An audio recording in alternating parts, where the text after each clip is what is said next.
Hello friends, welcome to the success Kendra. Friends देखिए, आज का जो वीडियो है 67th बीपीएससी पीटी री एग्ज़ाम 2022 जो 21 सितंबर 2022 को लिया जाएगा, उसके लिए काफ़ी इम्पोर्टेंट वीडियो है। क्योंकि इस वीडियो में हम लोग बिहार के प्राचीन इतिहास से संबंधित लगभग 200 से अधिक प्रश्नों की इस वीडियो में कवर करने वाले हैं। और यह बिहार के प्राचीन इतिहास का मास्टर वीडियो इसको कह सकते हैं। और कंप्लीट प्राचीन बिहार का इतिहास से संबंधित 200 से अधिक प्रश्नों की इस वीडियो में हम लोग एक ही वीडियो में कवर कर लेंगे। और देखिए, इसमें फ्रेंड्स प्रागैतिहासिक काल से लेकर के गुप्तोत्तर काल, जिसमें कि प्रागैतिहासिक काल, उत्तर वैदिक काल, महाजनपद, बौद्ध धर्म, जैन धर्म, मगध साम्राज्य, मौर्य वंश, मौर्योत्तर काल, गुप्त काल और गुप्तोत्तर काल के सभी इंपॉर्टेंट क्वेश्चंस जो बिहार से संबंधित हैं उनको हम लोग कवर करेंगे। पहले प्लीज़ वीडियो को लाइक कर दीजिए, और चैनल पर अगर आप पहली बार विजिट कर रहे हैं, हमारे वीडियो को पहली बार देख रहे हैं, तो चैनल को सब्सक्राइब करके बेल आइकन को ज़रूर दबा लीजिएगा। बिहार की किसी भी एग्ज़ाम की यहाँ पर कंप्लीट तैयारी कराई जाती है।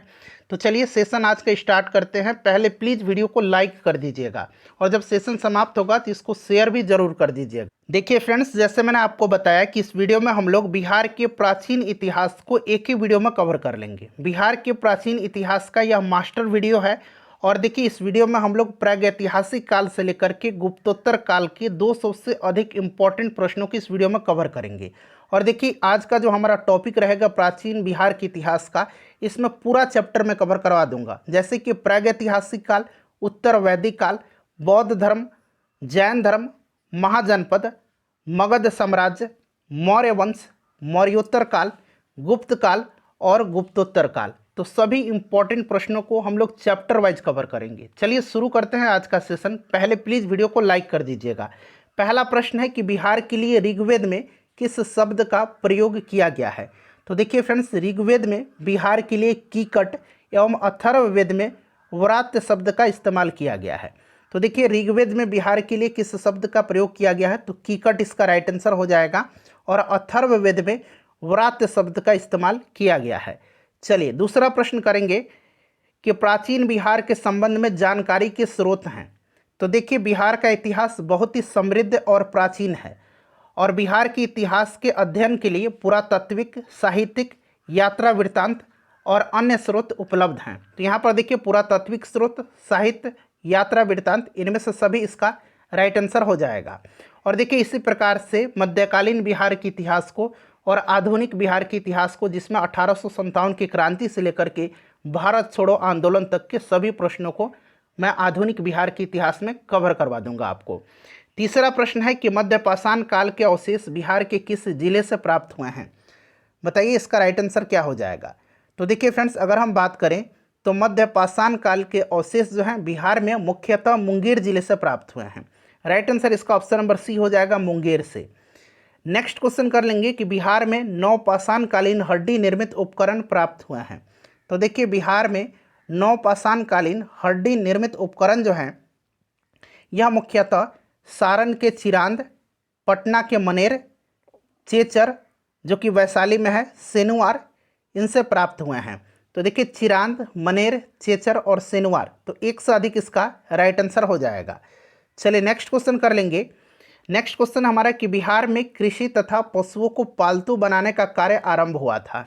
तो देखिए, ये जो आरंभ हुआ था ये हुआ था ताम्रपाषाण काल में। ऑप्शन नंबर इसका सी जो होगा राइट आंसर हो जाएगा। देखिए, मनुष्य ने छोटे छोटे पत्थरों के औजारों के साथ साथ धातुओं के औजारों और पशुओं को पालतू बनाने का कार्य प्रारंभ किया, और इस युग को ताम्रपाषाण युग कहते हैं। चलिए अगला हमारा चैप्टर है। देखिए, बिल्कुल जैसे मैंने बताया कि चैप्टर वाइज हम लोग कवर करेंगे। अगला हमारा चैप्टर है वैदिक एवं महाजनपद काल। तो देखिए, पहला प्रश्न है कि बिहार में आर्यों का आगमन हुआ था। बिहार में आर्यों का जो आगमन हुआ था, बताइए इसका राइट आंसर क्या हो जाएगा। तो फ्रेंड्स, यह हुआ था उत्तर वैदिक काल में। उत्तर वैदिक काल में जो है आर्यों का आगमन हुआ था बिहार में। Option number A right answer हो जाएगा। और इस काल के अंतर्गत सर्वप्रथम शतपथ ब्राह्मण में, याद रखेंगे किस में, तो शतपथ ब्राह्मण में जो है वर्तमान बिहार के भौगोलिक क्षेत्र का वर्णन मिलता है। नेक्स्ट क्वेश्चन कर लेंगे। दूसरा प्रश्न है कि वर्तमान बिहार के भौगोलिक क्षेत्र का सर्वप्रथम वर्णन कहाँ मिलता है। तो अभी मैंने आपको बताया कहाँ मिलता है, तो शतपथ ब्राह्मण में। अगला प्रश्न हमारा है कि वराह पुराण में, यहाँ पर देखिएगा वराह पुराण में किस प्रदेश को अपवित्र प्रदेश कहा गया है। तो देखिए वराह पुराण में जो है कीकट को एक अपवित्र प्रदेश कहा गया है। तो राइट आंसर इसका कीकट हो जाएगा, ऑप्शन नंबर बी हो जाएगा करेक्ट आंसर। देखिए option A, option B, option C और यहाँ पर ऑप्शन डी दिया गया है। चलिए नेक्स्ट क्वेश्चन कर लेंगे चौथा प्रश्न। चौथा प्रश्न है कि सदा नीरा नदी की पहचान बिहार की किस नदी से की गई है? सदा नीरा नदी की पहचान बिहार की गंडक नदी से की गई है। राइट आंसर इसका ऑप्शन डी हो जाएगा गंडक नदी। ठीक है, चलिए अगला प्रश्न है कि किस ग्रंथ में राजगीर, गया एवं पुनपुन को पवित्र क्षेत्र कहा गया है? तो देखिए ये कहा गया है वायु पुराण में। वायु पुराण में राजगीर, गया, पुनपुन आदि को पवित्र क्षेत्र कहा गया है। तो राइट आंसर इसका ऑप्शन नंबर ए हो जाएगा वायु पुराण में। अगला प्रश्न है कि किस ग्रंथ में गया क्षेत्र को असुरों का राज्य कहा गया है? असुरों का राज्य किस ग्रंथ में कहा गया है बताइए गया क्षेत्र को? तो यह भी वायु पुराण में कहा गया है। ऑप्शन नंबर इसका बी जो होगा करेक्ट आंसर हो जाएगा। अगला प्रश्न हमारा कि बिहार का कौन सा राज्य उत्तर वैदिक काल का एक महत्वपूर्ण राज्य था? बताइए। तो देखिए फ्रेंड्स, विदेह राज्य जो है इसका उल्लेख सर्वप्रथम यजुर्वेद में मिलता है। किस में मिलता है? यजुर्वेद में। और यह उत्तर वैदिक काल में बिहार का एक महत्वपूर्ण राज्य था। तो राइट आंसर इसका ऑप्शन नंबर डी हो जाएगा विदेह। नेक्स्ट क्वेश्चन है कि विदेह राज्य का उल्लेख सर्वप्रथम कहाँ मिलता है? तो अभी मैंने आपको बताया यजुर्वेद में मिलता है। कहाँ पर? यजुर्वेद में। ऑप्शन नंबर इसका ये राइट आंसर हो जाएगा, इसको यजुर्वेद बना लीजिए। चलिए नेक्स्ट क्वेश्चन है कि 6ठी शताब्दी ईसा पूर्व में भारत में 16 महाजनपदों में से कितने महाजनपद वर्तमान बिहार में स्थित थे? कितने महाजनपद? तो फ्रेंड्स यह 3 महाजनपद। कौन कौन से? तो मगध, यहाँ मैं लिखता हूँ मगध, अंग और वज्जी, ये 3 महाजनपद थे। ठीक है, जो बिहार में स्थित थे। मगध की राजधानी गिरिब्रज या राजगिरी, यह आपको पता होगा। अंग की राजधानी चंपा और वज्जी की राजधानी वैशाली थी। क्लियर, याद रखिएगा। ये 3 महाजनपद जो हैं ये बिहार में स्थित महाजनपद थे। चलिए नेक्स्ट क्वेश्चन है, तो राइट आंसर 3 हो जाएगा इसका। उसके बाद देखिएगा कि बिहार के किस क्षेत्र में अंग महाजनपद स्थित था? यहाँ पर देखिए अंग महाजनपद पूछा गया है, तो बताइए राइट आंसर इसका क्या हो जाएगा? तो देखिए अगर हम बात करें तो अभी मैंने आपको बताया अंग की राजधानी चंपा थी। पुराणों में तथा महाभारत में चंपा का पुराना नाम मालिनी था। क्या था? मालिनी था। इसको भी आप ध्यान रखिएगा। भागलपुर एवं मुंगेर के आसपास के क्षेत्र जो था ये अंग महाजनपद वहाँ पर स्थित था। तो राइट आंसर इसका देखिए, राइट आंसर भागलपुर और मुंगेर, यानी कि ऑप्शन नंबर बी इसका राइट आंसर हो जाएगा। और अंग राज्य का सर्वप्रथम उल्लेख अथर्ववेद में मिलता है। कहाँ पर मिलता है? अंग राज्य का सर्वप्रथम उल्लेख अथर्ववेद में मिलता है। और अंग सबसे पूर्वी महाजनपद था। इन सब को ध्यान रखना आपको। और बिंबिसार ने अंग जनपद को मगध साम्राज्य में मिला लिया था। किसने? बिंबिसार ने। चलिए उसके बाद नेक्स्ट क्वेश्चन है कि अंग महाजनपद की राजधानी, तो मैंने अभी आपको बताया चंपा हो जाएगा इसका राइट आंसर। उसके बाद देखिए अंग राज्य का सर्वप्रथम उल्लेख किस वेद में मिलता है? तो ये भी मैंने अभी बताया है कि इसका सर्वप्रथम उल्लेख अथर्ववेद में मिलता है। ऑप्शन नंबर सी हो जाएगा राइट आंसर। नेक्स्ट क्वेश्चन कर लेंगे कि प्राचीन भारत के 16 महाजनपदों में से एक था। बताइए इसका करेक्ट आंसर क्या हो जाएगा? तो यह अंग था। ठीक है, अंग था और ये चंपा इसकी राजधानी थी। तो महाजनपद अंग था। चलिए नेक्स्ट क्वेश्चन कर लेंगे कि मगध की प्रथम राजधानी कौन सी थी? तो प्रथम राजधानी जो थी यह गिरिब्रज या राजगिरी, ऑप्शन नंबर सी हो जाएगा राइट आंसर। ठीक है, चलिए नेक्स्ट क्वेश्चन करेंगे कि बिहार के किन क्षेत्रों में मगध महाजनपद स्थित था? मगध महाजनपद, बताइए राइट आंसर इसका क्या हो जाएगा? तो देखिए मगध महाजनपद जो था ये आधुनिक पटना और गया जिले के प्राचीन मगध में सम्मिलित थे। ठीक है, तो यहाँ पर देखिएगा राइट आंसर इसका क्या हो जाएगा? राइट आंसर इसका हो जाएगा गया और पटना। ऑप्शन नंबर ए इसका करेक्ट आंसर हो जाएगा। मगध का सर्वप्रथम उल्लेख अथर्ववेद में मिलता है, इसको भी ध्यान रखिएगा। इसका भी सर्वप्रथम उल्लेख अथर्ववेद में ही मिलता है। चलिए, और चंपा नदी मगध तथा अंग महाजनपद को पृथक करती है। कौन सी नदी? तो चंपा नदी। चंपा नदी जो है यह मगध तथा अंग महाजनपद को अलग करती थी, ध्यान रखिएगा। चलिए उसके बाद देखिए मगध का सर्वप्रथम उल्लेख कहाँ मिलता है? तो फ्रेंड्स यह अथर्ववेद में मिलता है। अभी मैंने आपको बताया, राइट आंसर इसका अथर्ववेद हो जाएगा। उसके बाद देखिए मगध तथा अंग महाजनपद को कौन सी नदी पृथक करती थी? तो यह चंपा नदी, ऑप्शन नंबर डी इसका राइट आंसर हो जाएगा। उसके बाद देखिए नेक्स्ट क्वेश्चन है कि ईसा पूर्व 6ठी सदी में विश्व की प्रथम गणतंत्रात्मक व्यवस्था कहाँ थी? तो बताइए राइट आंसर इसका क्या हो जाएगा। तो देखिए वज्जी संघ का लिच्छवी गणराज्य इतिहास में ज्ञात प्रथम गणतंत्र राज्य था। तो इसका राइट आंसर क्या हो जाएगा? राइट आंसर देखिए ऑप्शन नंबर इसका सी हो जाएगा, वैशाली। ठीक है, वैशाली। क्लियर। वज्जी संघ की राजधानी वैशाली थी, याद रखना है। और वज्जी संघ का लिच्छवी गणराज्य इतिहास में ज्ञात प्रथम गणतंत्र था। क्लियर। चलिए आगे बढ़ेंगे कि वज्जी महाजनपद कितने कुलों का संघ था।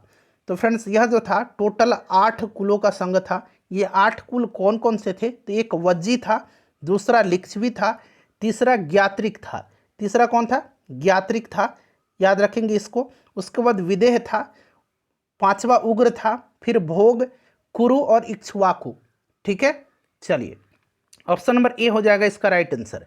उसके बाद देखिए कौटिल्य ने किस राज्य का उल्लेख राज शब्दोपजीवी संघ के रूप में किया है? तो कौटिल्य ने लिच्छवी राज्य का उल्लेख जो है राज शब्दोपजीवी संघ के रूप में किया है। तो राइट आंसर इसका क्या हो जाएगा? राइट आंसर इसका लिच्छवी हो जाएगा। चलिए उसके बाद देखिएगा कि वैशाली की नगर बधू का खिताब किसे दिया गया था? तो फ्रेंड्स यह दिया गया था किसको? तो यह प्रसिद्ध नर्तकी आम्रपाली को दिया गया था। आम्रपाली राइट आंसर हो जाएगा, आम्रपाली को दिया गया था। उसके बाद देखिएगा कि लिच्छवी राजवंश का प्रथम शासक कौन था? यहाँ पर पूछा गया है कि लिच्छवी राजवंश का प्रथम शासक। तो देखिए लिच्छवी राजवंश का जो प्रथम शासक था वो कौन था?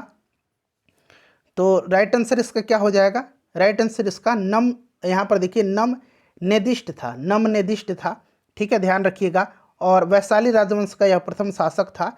ठीक है, और अंतिम शासक पूछेगा तो यह सूती, अंतिम शासक जो था सूती था, या फिर एक और नाम था प्रमाथी। ठीक है, याद रखेंगे इसको। चलिए नेक्स्ट क्वेश्चन कर लेंगे। अगला प्रश्न हमारा देखिए, नेक्स्ट क्वेश्चन है कि विदेह वंश की स्थापना किसने किया था? विदेह वंश की स्थापना किसने किया था? तो विदेह वंश की स्थापना जो है यह किसने किया था? तो निमि विदेह ने किया था। किसने किया था? विदेह वंश की स्थापना इक्ष्वाकु के पुत्र निमि विदेह के द्वारा की गई थी। ऑप्शन नंबर बी इसका राइट आंसर हो जाएगा। देखिए किस शासक ने मिथिला की स्थापना किया था? मिथिला की स्थापना जो है किस शासक ने किया था? बताइए राइट आंसर इसका क्या हो जाएगा? तो ये किया था किसने? तो देखिए राइट आंसर इसका हो जाएगा मिथि जनक विदेह ने। किसने किया था? मिथि जनक विदेह ने किया था। ठीक है, चलिए मिथि जनक विदेह ने मिथिला की स्थापना किया था। नेक्स्ट क्वेश्चन है हमारा क्वेश्चन नंबर 25। देखिए क्वेश्चन नंबर 25 कह रहा है कि विदेह वंश की किस शासक की पुत्री सीता का विवाह मर्यादा पुरुषोत्तम श्री राम से हुआ था? बताइए राइट आंसर इसका क्या हो जाएगा? तो विदेह वंश के 25वें शासक सिरध्वज जनक की पुत्री सीता का विवाह मर्यादा पुरुषोत्तम श्री राम से हुआ था। तो सिरध्वज जनक इसका राइट आंसर हो जाएगा। क्लियर। चलिए आगे बढ़ेंगे कि विदेह वंश का अंतिम शासक कौन था? विदेह वंश का अंतिम शासक जो था ये कौन था? तो करल जनक था। करल जनक इसका राइट आंसर हो जाएगा। चलिए अगला चैप्टर है हमारा मगध साम्राज्य। मगध साम्राज्य से संबंधित हम लोग सभी इंपॉर्टेंट क्वेश्चंस को अब कवर करेंगे। देखिए मगध का सर्वप्रथम वर्णन किस वेद में मिलता है? बताइए राइट आंसर इसका क्या हो जाएगा? मगध का सर्वप्रथम वर्णन जो है किस वेद में मिलता है? तो देखिए राइट आंसर जो होगा इसका, मगध का सर्वप्रथम वर्णन अथर्ववेद में मिलता है। कहाँ पर मिलता है? तो अथर्ववेद में जो है मगध का सर्वप्रथम वर्णन मिलता है। इसके बाद अगर हम बात करें तो देखिए मगध का उल्लेख अथर्ववेद में तो किया ही गया है, दीपवंश में। ठीक है, दीपवंश, महावंश तथा पुराणों में भी हुआ है। राइट आंसर इसका ऑप्शन नंबर देखिए सी हो जाएगा, अथर्ववेद। ठीक है, चलिए आगे बढ़ेंगे, नेक्स्ट क्वेश्चन कर लेंगे अब। देखिए अगला क्वेश्चन है हमारा दूसरा नंबर प्रश्न कि मगध की राजधानी राजगृह थी, कितनी पहाड़ियों से यह घिरी थी? तो यह 5 पहाड़ियों से घिरी थी। याद रखना है कितनी पहाड़ियों से? 5 पहाड़ियों से यह घिरी थी। ठीक है, चलिए नेक्स्ट क्वेश्चन कर लेंगे। अगला प्रश्न है हमारा कि बृहदर्थ वंश का अंतिम शासक कौन था? अच्छा, बृहदर्थ वंश की स्थापना किसने किया था? तो इसकी स्थापना जो है किसने किया था? बृहद्रथ ने किया था। बृहद्रथ ने ही किया था। और यहाँ पर अंतिम शासक पूछा गया है, तो राइट आंसर इसका क्या हो जाएगा? रिपुंजय था। रिपुंजय इस वंश का आखिरी शासक था। ठीक है, चलिए नेक्स्ट क्वेश्चन कर लेंगे कि मगध साम्राज्य के किस वंश को पितृहंता वंश के रूप में जाना जाता है? पितृहंता वंश के रूप में जाना जाता है। तो यह जो वंश है यह हर्यंक वंश है। ठीक है, हर्यंक वंश को पितृहंता वंश के रूप में भी जाना जाता है। उसके बाद देखिए हर्यंक वंश के निम्नलिखित शासक बुद्ध के समकालीन थे। तो बुद्ध के समकालीन जो थे ये बिंबिसार भी थे और अजात शत्रु भी थे। तो ऑप्शन नंबर देखिए इसका राइट आंसर सी हो जाएगा, ए और बी दोनों। अगला प्रश्न है कि जैन साहित्य में हर्यक वंश के किस शासक को श्रेणिक कहा गया है? किस शासक को श्रेणिक कहा गया है? बताइए करेक्ट आंसर इसका क्या हो जाएगा। तो देखिए यह जो कहा गया है श्रेणिक, यह कहा गया है किसको? तो यह कहा गया है बिंबिसार को। बिंबिसार को, ठीक है, बिंबिसार को सेनीय नाम से भी संबोधित किया जाता था, सेनीय के नाम से। ठीक है, सेनीय के नाम से भी संबोधित किया जाता था। बिंबिसार प्रथम शासक था जिसने अस्थाई सेना रखी थी। ठीक है, इन सब को आप ध्यान रखेंगे। चलिए उसके बाद देखिए निम्नलिखित में से किसके साथ बिंबिसार ने विवाह किया था? बिंबिसार ने वैवाहिक संबंधों के द्वारा अपने वंश का विस्तार किया था और पहला विवाह लिच्छवी गणराज्य के शासक चेटक की बहन चेलेना से किया था। दूसरा विवाह कौशल नरेश प्रसेनजीत की बहन महाकौशला से किया था। ठीक है, और इसे दहेज में काशी प्राप्त हुआ था, काशी प्रांत। तीसरा विवाह जो है पंजाब की मद्र नरेश, पंजाब की राजकुमारी जो थी क्षेमा से विवाह किया था। तो इनमें से सभी इसका राइट आंसर हो जाएगा। उसके बाद देखिए प्रसिद्ध चिकित्सक जीवक किसके दरबार में सुशोभित था? जीवक जो थे यह बिंबिसार के राजवैद्य थे। ठीक है, यह बिंबिसार के राजवैद्य थे। तो राइट आंसर इसका ऑप्शन नंबर डी हो जाएगा, बिंबिसार। अगला प्रश्न है कि राजगृह नामक नवीन नगर की स्थापना किसने किया था?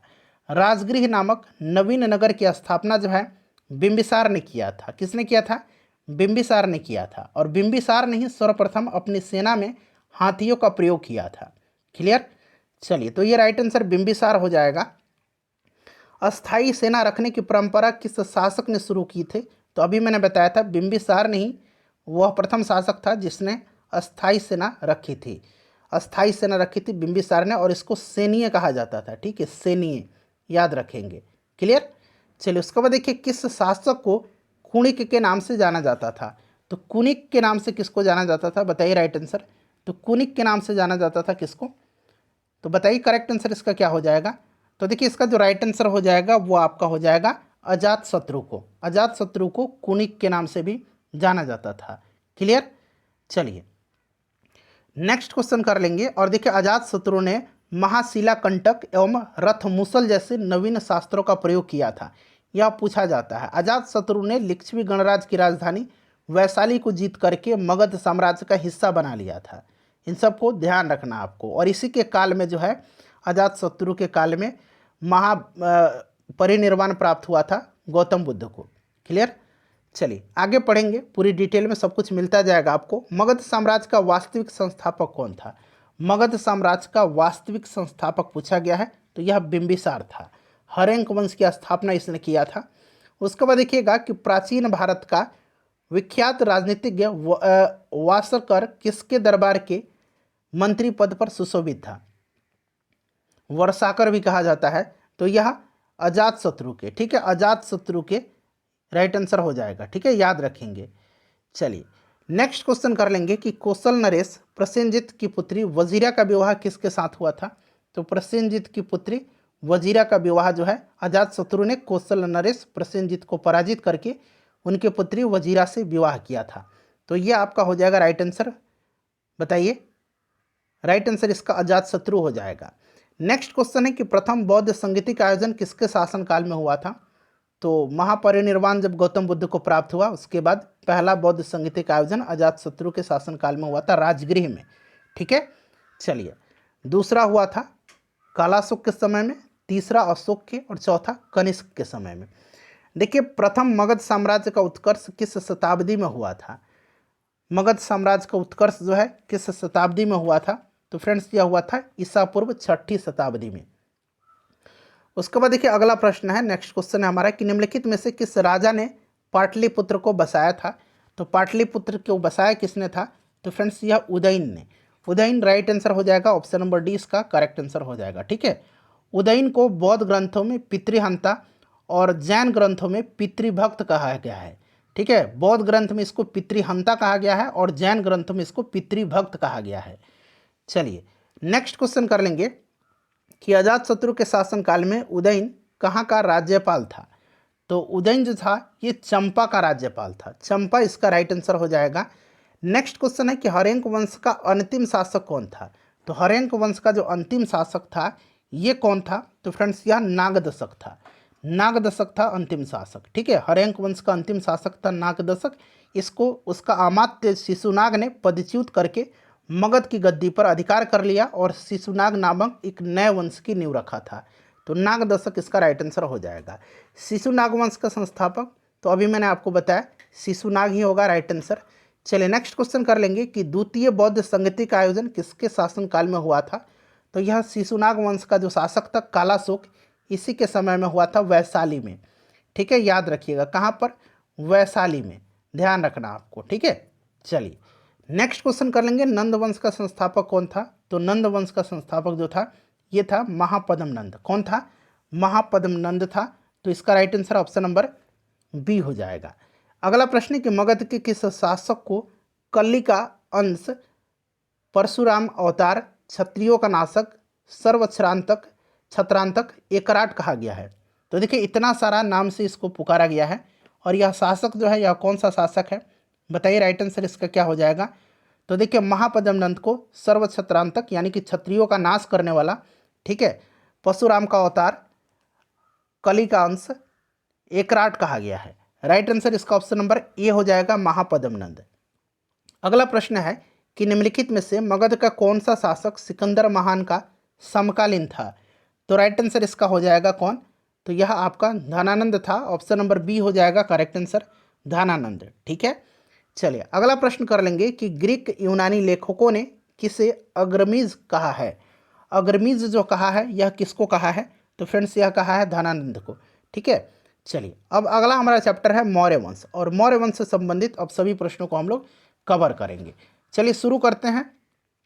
पहला प्रश्न पढ़िए कि नंद वंश के पश्चात मगध पर किस वंश ने शासन किया था। बताइए इसका करेक्ट आंसर क्या हो जाएगा। तो देखिए ये आपको पता है कि मौर्य वंश, ठीक है, चंद्रगुप्त मौर्य ने जो नंद वंश का आखिरी शासक था धनानंद, इसको पराजित करके मगध पर मौर्य वंश की स्थापना किया था। मौर्य वंश का संस्थापक कौन था। तो चंद्रगुप्त मौर्य था। ऑप्शन नंबर इसका बी हो जाएगा राइट आंसर, चंद्रगुप्त मौर्य।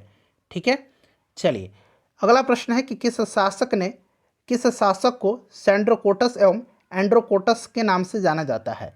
तो देखिए फ्रेंड्स अगर हम बात करें तो स्ट्रैबो, यहाँ मैं लिखता हूँ स्ट्रैबो, ठीक है, स्ट्रैबो एवं जस्टिन के अनुसार अगर हम बात करें तो चंद्रगुप्त मौर्य को सैंड्रोकोटस और प्लूटार्क और एरियन के अनुसार इसको एंड्रोकोटस कहा गया है। तो ये चंद्रगुप्त मौर्य को कहा गया है। देखिए सैंड्रोकोटस की पहचान सर्वप्रथम चंद्रगुप्त मौर्य के रूप में किसने किया था। तो ये किसने किया था। तो फ्रेंड्स यह किया था कौन, बताइए राइट आंसर। राइट आंसर इसका हो जाएगा विलियम जोन्स ने। विलियम जोन्स ने जो है सर्वप्रथम सैंड्रोकोटस की पहचान किया था, चंद्रगुप्त मौर्य से किया था। ठीक है, चलिए अगला प्रश्न है कि 305 ईसा पूर्व चंद्रगुप्त मौर्य ने किसे पराजित करके उसकी पुत्री हेलन से विवाह किया था। तो यह किसकी पुत्री थी। तो फ्रेंड्स यह जो थी सेल्यूकस निकेटर की पुत्री थी। सेल्यूकस निकेटर इसका राइट आंसर हो जाएगा। अगला प्रश्न है कि मेगास्थनीज की पुस्तक का नाम। तो ये आपको याद होगा इंडिका, राइट आंसर हो जाएगा। ठीक है, अच्छा ये मुद्रा राक्षस के लेखक कौन है, जरा आप कमेंट करके बताइए। ठीक है, चलिए अर्थशास्त्र के लेखक कौन है। तो यह चाणक्य हैं। ऑप्शन नंबर बी हो जाएगा राइट आंसर इसका। ठीक है फ्रेंड्स, चलिए वह स्रोत जिसमें पाटलिपुत्र के प्रशासन का वर्णन उपलब्ध है वह कौन सा है। तो यह जो है फ्रेंड्स यह मेगास्थनीज का इंडिका है। ठीक है, ऑप्शन नंबर इसका सी हो जाएगा करेक्ट आंसर। ध्यान रखेंगे मेगास्थनीज ने इंडिका की रचना की और इसमें पाटलिपुत्र के प्रशासन का वर्णन है। चलिए नेक्स्ट क्वेश्चन करेंगे कि किस मौर्य शासक के दरबार में आजीवक भविष्यवक्ता पिंगल वत्स रहता था। बताइए राइट आंसर इसका क्या हो जाएगा। तो देखिए राइट आंसर इसका हो जाएगा बिंदुसार के दरबार में। किसके दरबार में, बिंदुसार के। चंद्रगुप्त मौर्य के बाद बिंदुसार शासक बनता है मौर्य वंश का। तो इसी के दरबार में जो है आजीवक भविष्यवक्ता पिंगल वत्स रहता था। क्लियर, चलिए और बिंदुसार जो था यह आजीवक संप्रदाय का अनुयायी था। ध्यान रखिएगा बिंदुसार को अमित्रघात, भद्रसेन, सिंहसेन आदि कहा गया है। और इसके दरबार में सीरिया के शासक एंटियोकस का राजदूत डायमेकस आया था। ठीक है, चलिए आगे बढ़ेंगे। नेक्स्ट क्वेश्चन कर लेंगे कि किस मौर्य शासक को अमित्रघात, भद्रसेन, सिंहसेन कहा गया है? तो यह बिंदुसार को कहा गया है। किस मौर्य शासक के दरबार में एंटियोकस का राजदूत डायमेकस आया था? तो यह बिंदुसार के दरबार में आया था। ऑप्शन नंबर बी हो जाएगा इसका करेक्ट आंसर है। उसके बाद देखिएगा कि सिंहली अनुश्रुतियों के अनुसार अशोक ने कितने भाइयों की हत्या करके राज सिंहासन प्राप्त किया था? तो अशोक ने 99 भाइयों की हत्या करके राज सिंहासन प्राप्त किया था। ठीक है, किसका अनुसार? तो सिंहली अनुश्रुतियों के अनुसार, ध्यान रखना आपको। ठीक है, चलिए। और सिंहासन प्राप्त होने पर 4 वर्ष उपरांत 269 ईसा पूर्व में राज्याभिषेक किसका हुआ है? चलिए नेक्स्ट क्वेश्चन कर लेंगे।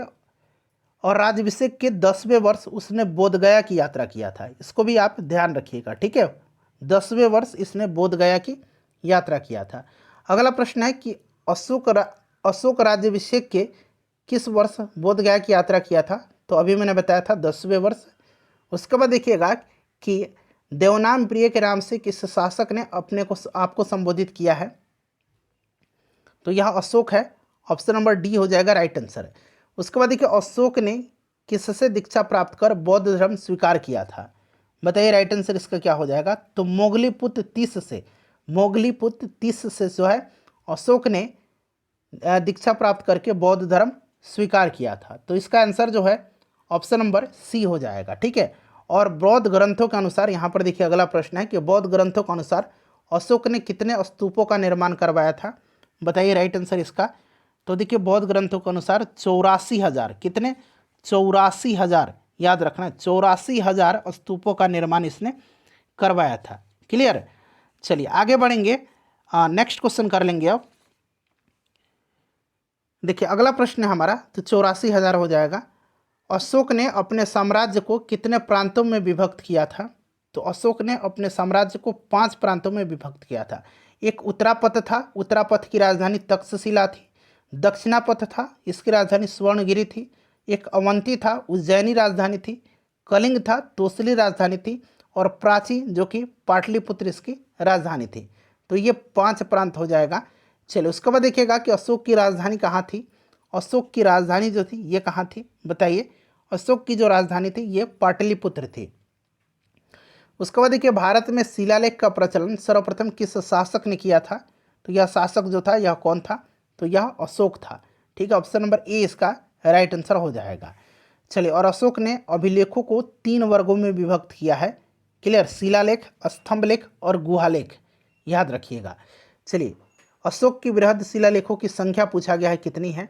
तो बृहद शिलालेखों की संख्या जो है यह कितनी है? बताइए राइट आंसर इसका। तो देखिए बृहद शिलालेखों की जो संख्या है यह है आपका 14। ठीक है, ऑप्शन नंबर इसका सी राइट आंसर हो जाएगा, 14 है।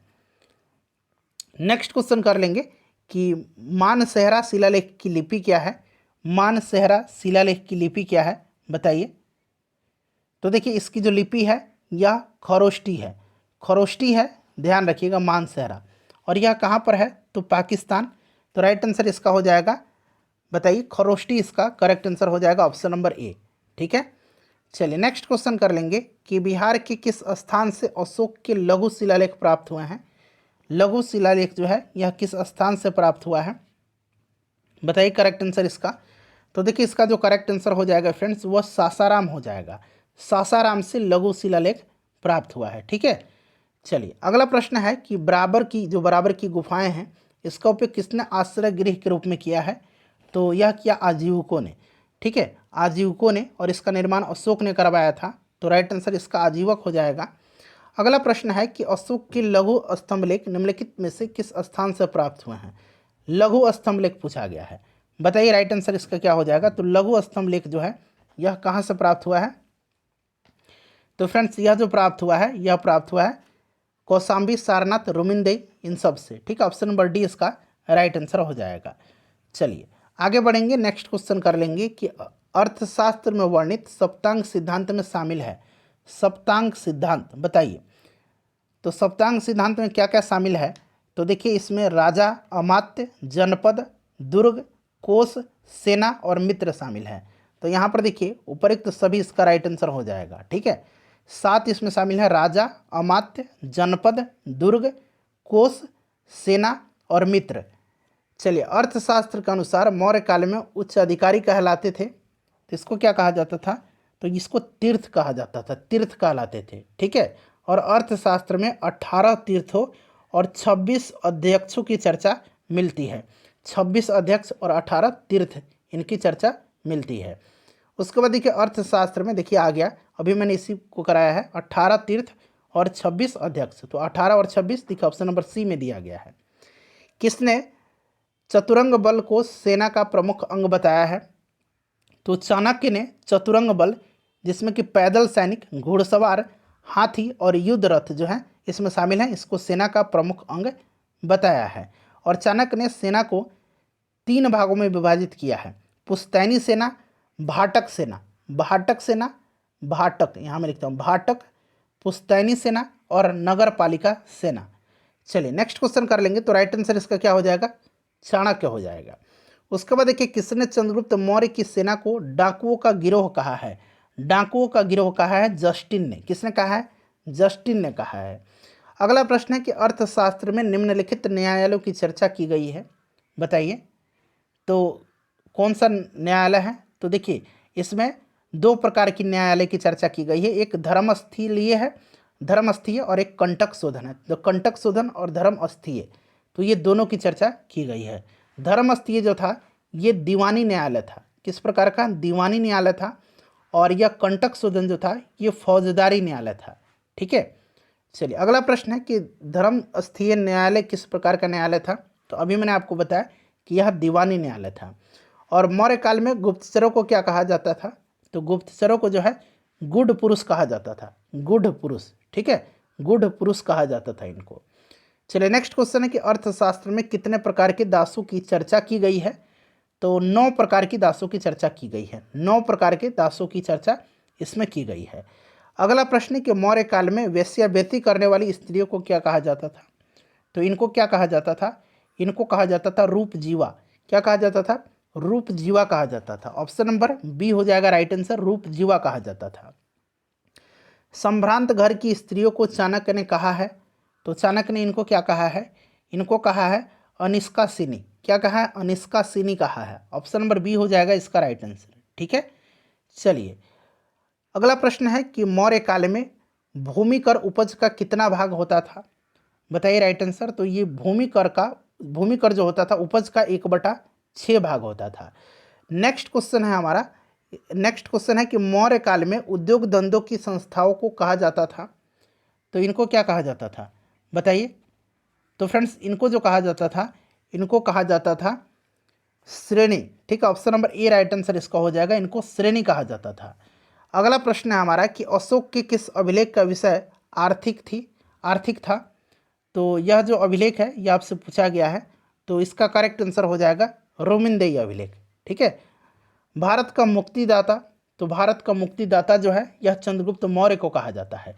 यूनानियों से मुक्ति दिलाने के कारण चंद्रगुप्त मौर्य को भारत का मुक्तिदाता कहा जाता है। उसके बाद देखिएगा तीसरा बौद्ध संगति का आयोजन किसके शासनकाल में हुआ था? तो अशोक के शासनकाल में पाटलिपुत्र में हुआ था। क्लियर। चलिए नेक्स्ट क्वेश्चन कर लेंगे।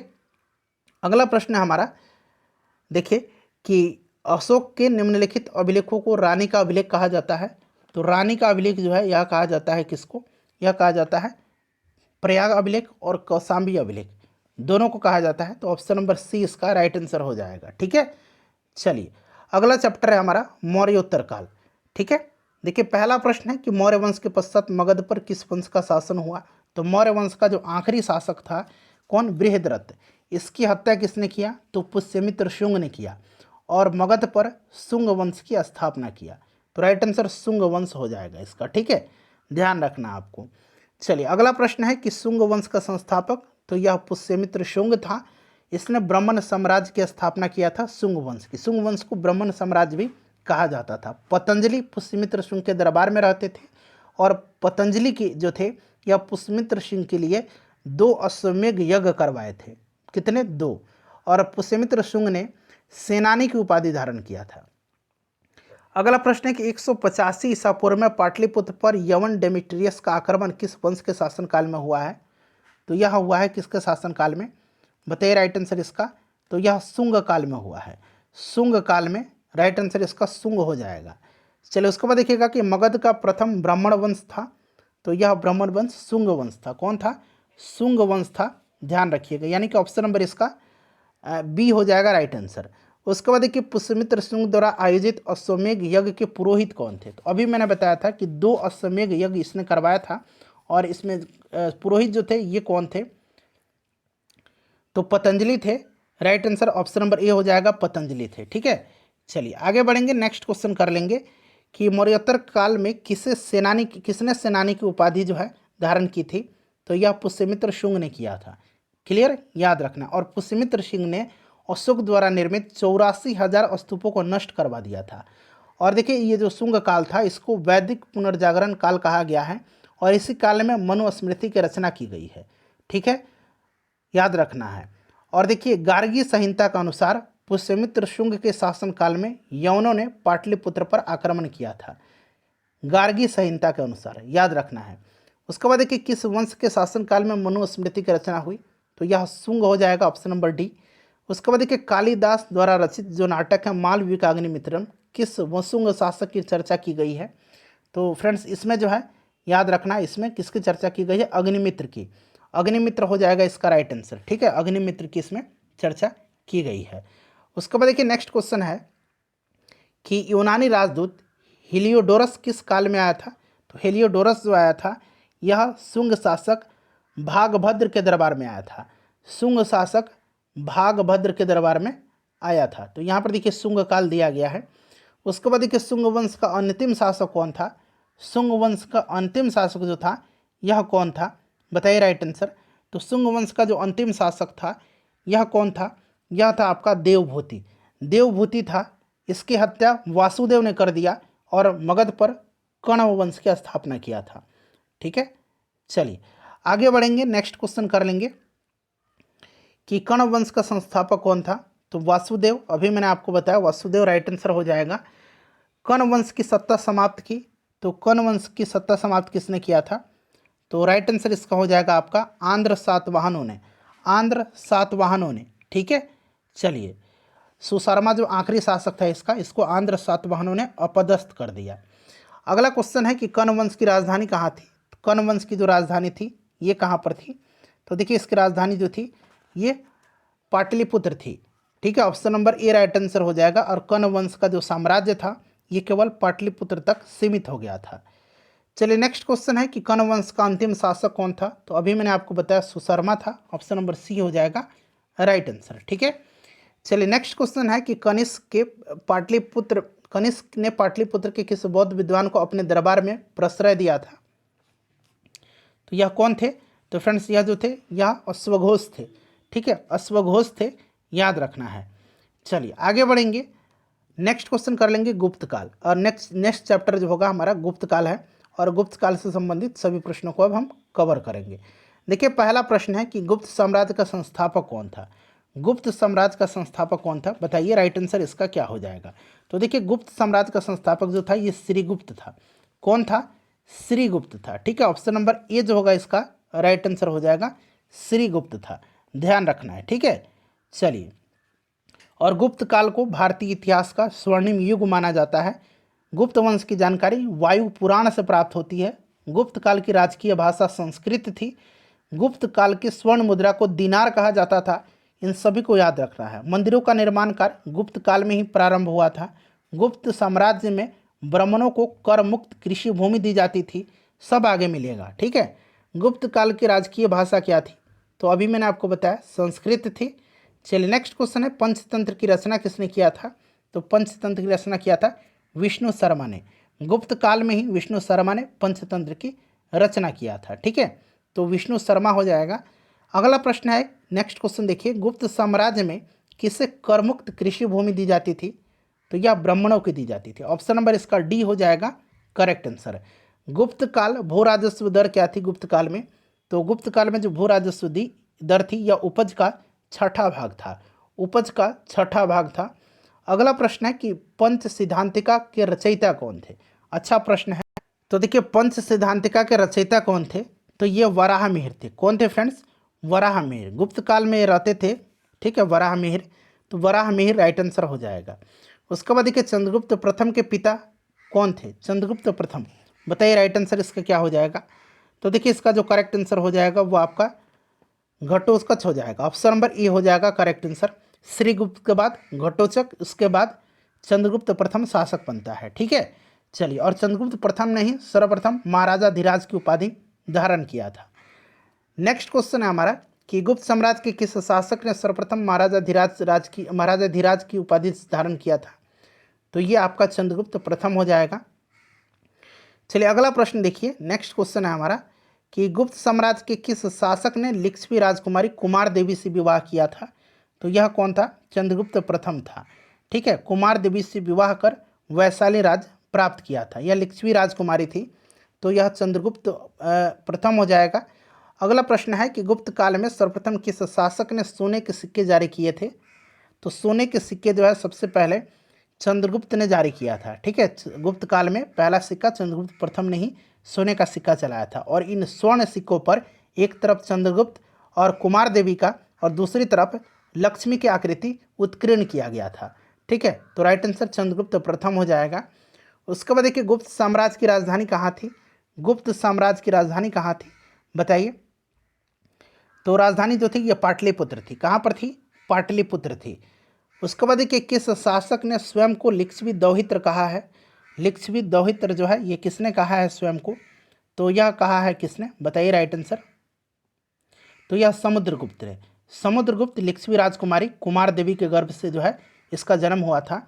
तो ऑप्शन नंबर इसका ये होगा राइट आंसर, ठीक है। सॉरी, 12 का जो करेक्ट आंसर हो जाएगा वो आपका समुद्रगुप्त हो जाएगा। उसके बाद देखिए समुद्रगुप्त की माता का नाम क्या था? तो कुमार देवी था। चलिए उसके बाद देखिएगा कि समुद्रगुप्त ने दक्षिणापथ अभियान में कितने राजाओं पर विजय प्राप्त किया था? बताइए राइट आंसर इसका क्या हो जाएगा।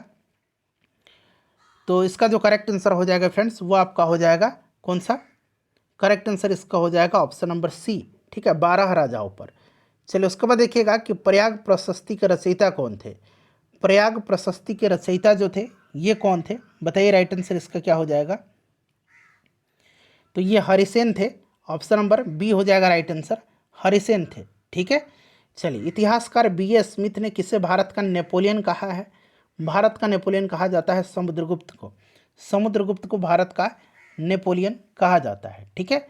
चलिए आगे बढ़ेंगे। नेक्स्ट क्वेश्चन कर लेंगे कि समुद्रगुप्त ने किस नीति का अनुसरण किया? समुद्रगुप्त ने किस नीति का अनुसरण किया, बताइए। तो देखिए इसका जो सही आंसर हो जाएगा वो आपका हो जाएगा उपयुक्त सभी, ग्रहण, मोक्ष और अनुग्रह।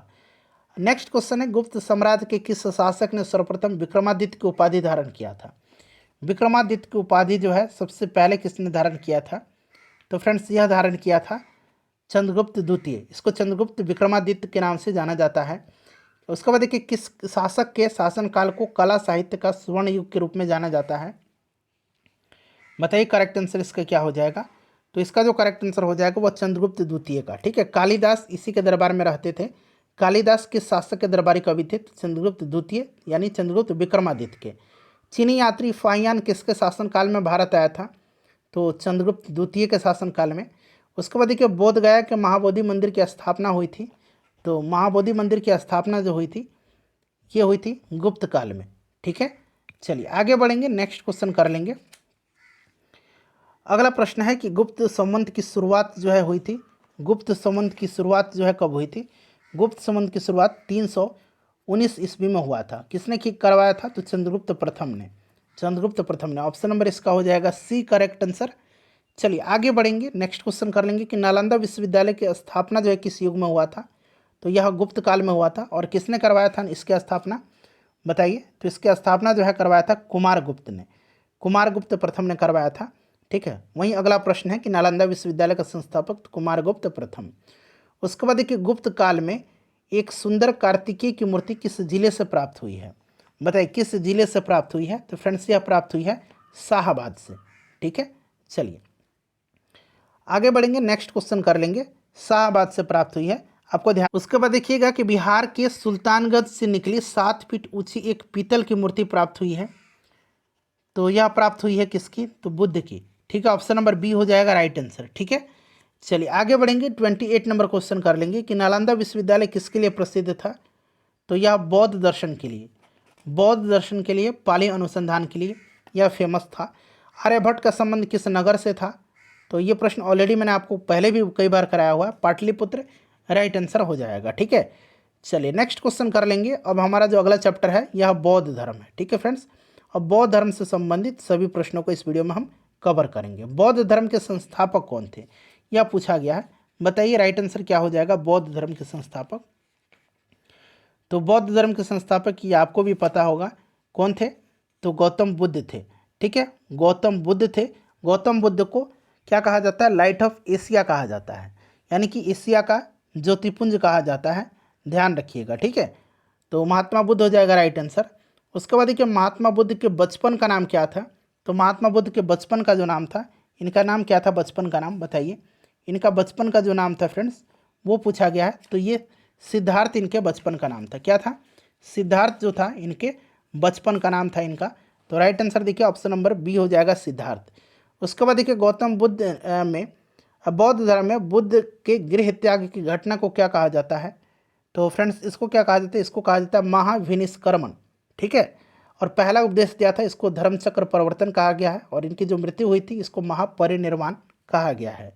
गौतम बुद्ध को ज्ञान प्राप्त हुआ था, तो गौतम बुद्ध को कहाँ पर ज्ञान प्राप्त हुआ था? तो राइट आंसर बोधगया में हुआ था। तो ऑप्शन नंबर इसका देखिए डी हो जाएगा राइट आंसर। अगला प्रश्न है कि गौतम बुद्ध को किस नदी के किनारे ज्ञान की प्राप्ति हुई थी? तो यह नदी कौन सी थी? यह नदी निरंजना नदी थी। ठीक है, फल्गु नदी इसको कहा जाता है। गौतम बुद्ध किस वृक्ष के नीचे इनको ज्ञान प्राप्त हुई थी? तो इनको पीपल वृक्ष के नीचे। ठीक है, चलिए, और उसको बोधि वृक्ष कहा जाता है। अब बुद्ध का प्रथम उपदेश बौद्ध परंपरा में किस नाम से जाना जाता है? तो अभी मैंने आपको बताया ये धर्मचक्र परिवर्तन है, और पहला उपदेश इन्होंने सारनाथ में दिया है। ठीक है, कहाँ पर दिया है? सारनाथ में दिया है, याद रखिएगा। चलिए आगे बढ़ेंगे, नेक्स्ट क्वेश्चन कर लेंगे कि महात्मा बुद्ध ने पाटलिपुत्र के विनाश के लिए निम्नलिखित कारकों को जिम्मेदार माना है। तो इन्होंने जो जिम्मेदार माना है ये अग्नि, आंतरिक कलह और बाढ़, इन सब को माना है। उसके बाद देखिए बौद्ध धर्म के त्रिरत्न हैं।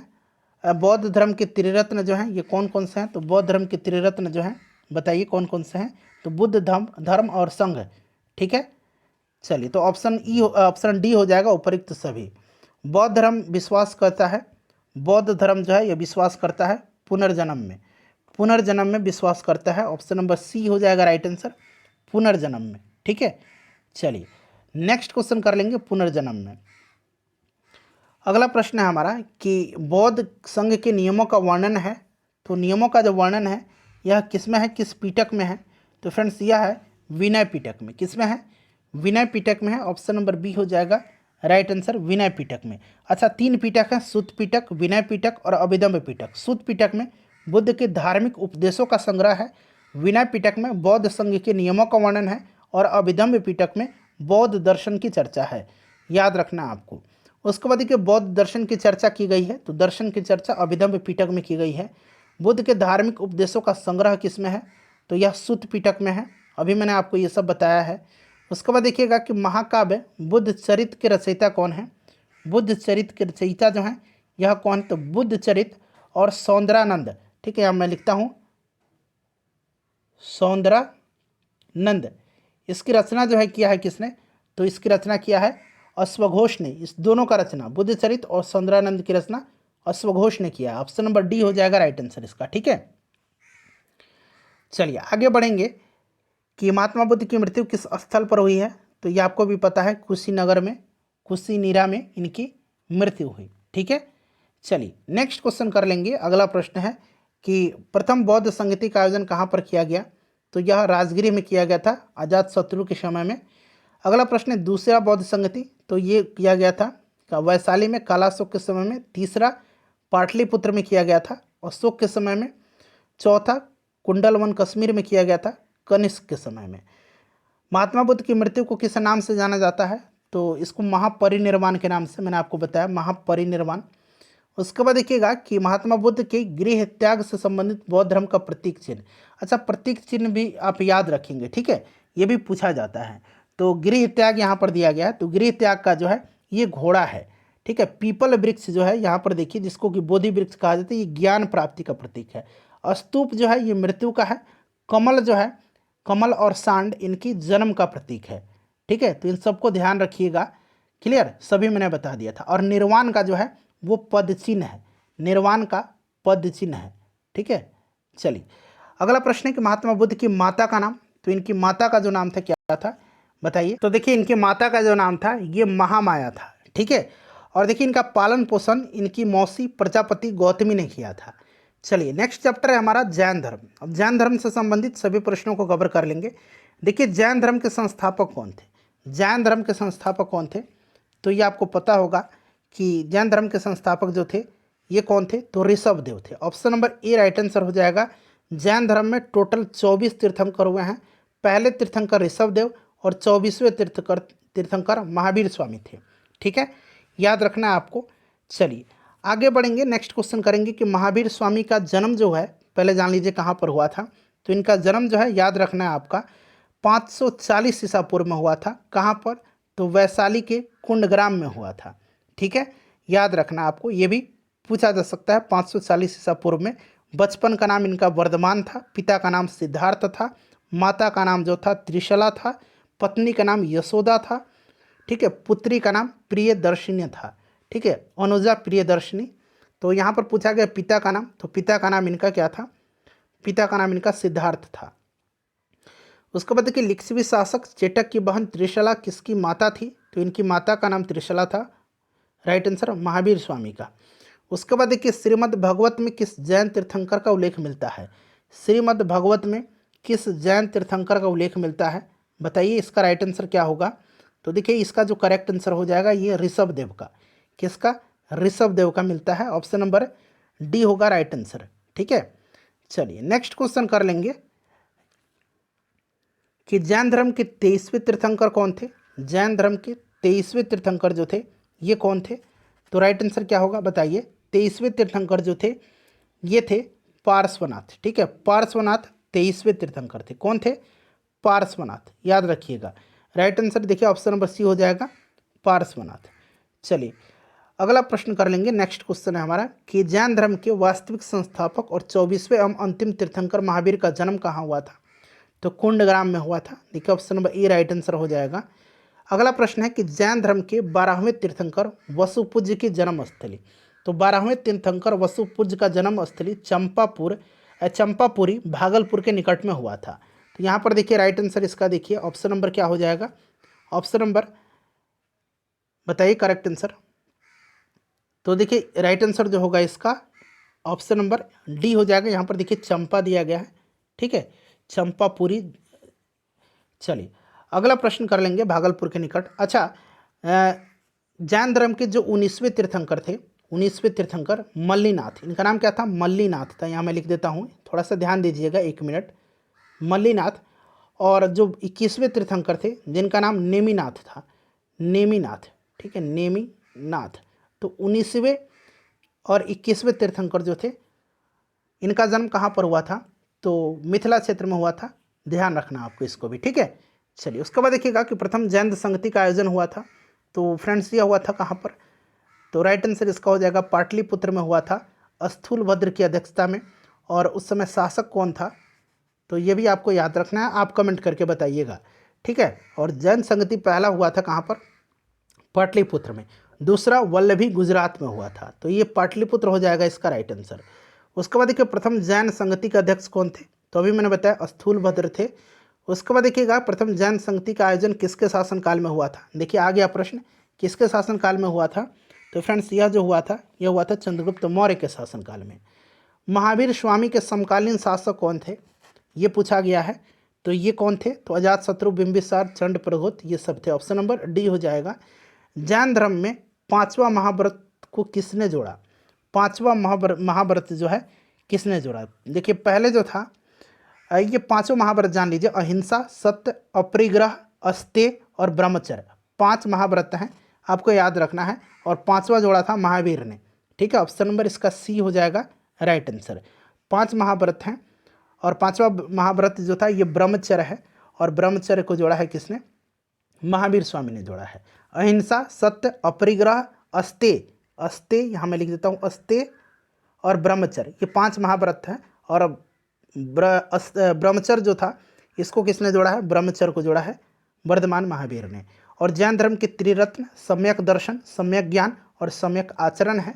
चलिए उसके बाद देखिएगा कि गुप्तोत्तर काल से संबंधित सभी प्रश्नों को अब हम कवर कर लेंगे। देखिए चलिए पहला प्रश्न पढ़ेंगे। पहला प्रश्न कि पाल वंश का संस्थापक कौन था? तो यह आपको भी पता होगा, गोपाल था। ठीक है।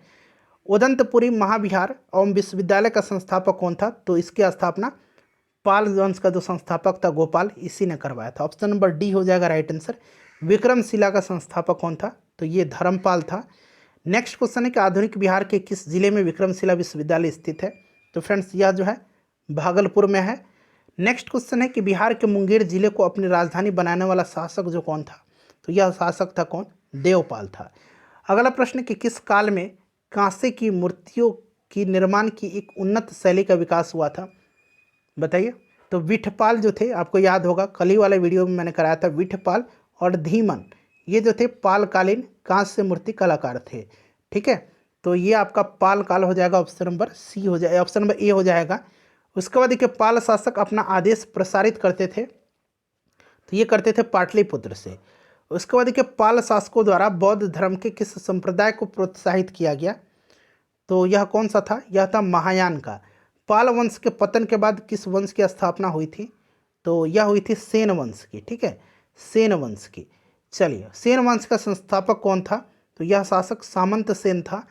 गीत गोविंद के जो लेखक थे जयदेव, ये किस पालकालीन शासक के दरबारी थे? तो जयदेव जो रहते थे ये लक्ष्मण सेन के दरबार में रहते थे। अगला प्रश्न है कि लक्ष्मण सेन अनुयायी थे? तो लक्ष्मण सेन जो थे ये विष्णु धर्म के अनुयायी थे। सेन वंश का अंतिम शासक कौन था? तो आखिरी शासक जो था ये लक्ष्मण सेन थे। अगला प्रश्न है किस पाल शासक ने दान सागर और अद्भुत सागर नामक पुस्तकों की रचना की है? तो ये विजय सेन ने। ठीक है, चलिए आखिरी क्वेश्चन है हमारा आज के सेशन का। पूरा प्राचीन इतिहास मैंने बिहार का कवर करा दिया। किस शासक को पाल वंश का दूसरा संस्थापक कहा जाता है? इसका आंसर आप कमेंट करके बताइए। वीडियो को ज़्यादा से ज़्यादा शेयर करिएगा फ्रेंड्स, प्लीज़ लाइक कर दीजिए। अगला चैप्टर आधुनिक बिहार का इतिहास लेकर के मैं आपके लिए